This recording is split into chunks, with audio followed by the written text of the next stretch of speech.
8 orang tersangka kasus pinjaman online ilegal berhasil diungkap oleh jajaran kepolisian dari Polda Jabar Kamis 21 Oktober 2021. Kabid Humas Polda Jabar Kombes Pol RD Adrimulan menjelaskan, 8 tersangka ini memiliki peran yang berbeda-beda, mulai dari direktur hingga desk kolektor. Para tersangka yang berhasil diamankan diantaranya yakni GT 24 tahun, MZ 30 tahun, AZ, kemudian RS 28 tahun, AB 23 tahun, EA 31 tahun, EM 26 tahun, dan RSS 28 tahun selaku Direktur PT TII. Informasi lebih lengkapnya akan disampaikan oleh rekan jurnalis kami dari Tribun Jabar, ada Nandri Prilatama yang saat ini sudah tersambung bersama kami. Halo Nandri. Halo rekan Firda. Nandri, bisa Anda jelaskan bagaimana terungkapnya pihak kepolisian Polda Jabar ini mengungkap pinjaman online ilegal di sana? Oke, terima kasih rekan Firda. Sobat Tribuners, tadi pagi pukul 10, jajaran Polda Jabar melakukan konferensi pers terkait pengungkapan kasus pinjaman online, yang di mana Polda Jabar itu pada hari Kamis, tanggal 2 September 2021, itu Subdit 5 Direktorat Reserse Kriminal Khusus melakukan patroli cyber di jaringan internet dan media sosial atas adanya pelaporan dari salah satu korban berinisial TM berusia 30 tahun terkait adanya praktik pinjaman online ilegal melalui aplikasi dengan inisial TC atau tunai cepat. Nah, korban ini sempat menjelaskan dari pinjaman yang diambil korban, dirinya hanya mendapatkan pencairan 50% dan harus mengembalikan 2 kali lipat.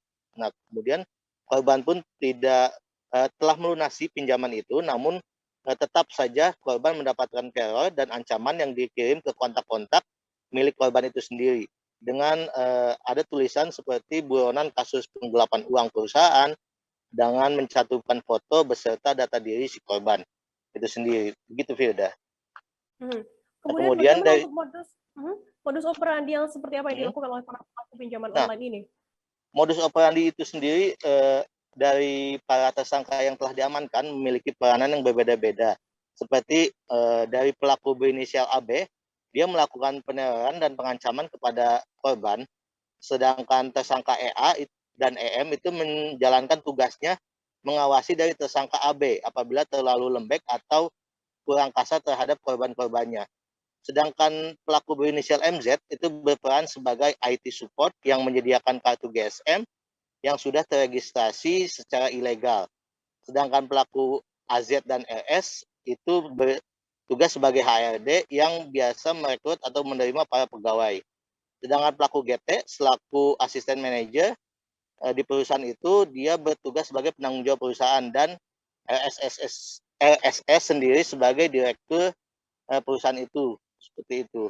Dan atas tindakan ini para pelaku yang 8 orang itu terancam hukuman penjara 10 tahun dengan mendapatkan pasal yang berlapis, gitu kan Firda. Nandri, selanjutnya dalam kasus ini apa yang dilakukan oleh pihak kepolisian Polda Jabar sendiri terkait kasus pinjol ilegal yang akhir-akhir ini marak sekali di Indonesia?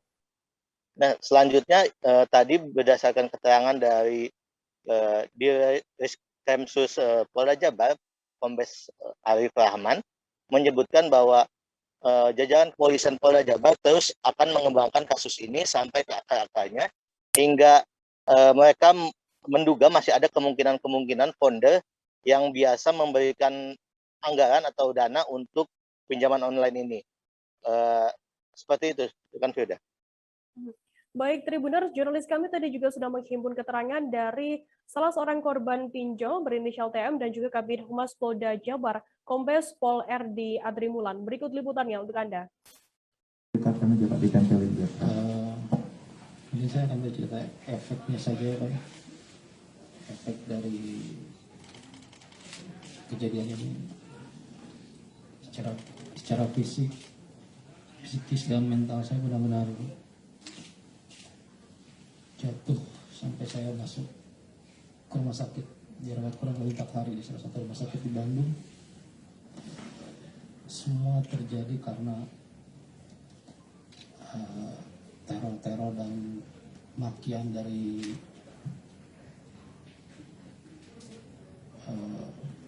pelaku,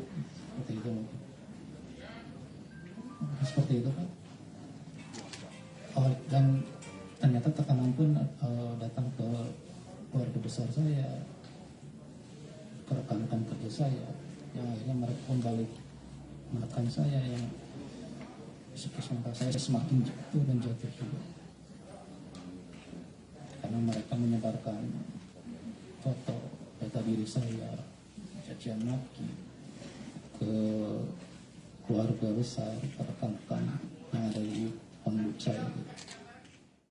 Yang perlu kita ketahui rekan-rekan bahwa pinjaman-pinjaman ilegal yang sudah menjadi permasalahan masyarakat ini mengakibatkan kerugian yang sangat besar, ya, terutama oleh masyarakat yang melakukan pinjaman online, di mana cara sistem, ya, yang dilakukan oleh perusahaan-perusahaan pinjaman online ilegal ini menjadikan situasi yang sangat meresahkan terhadap peminjam, yang berakibat ada yang stres, ada yang masuk rumah sakit, bahkan mohon maaf ada yang bunuh diri.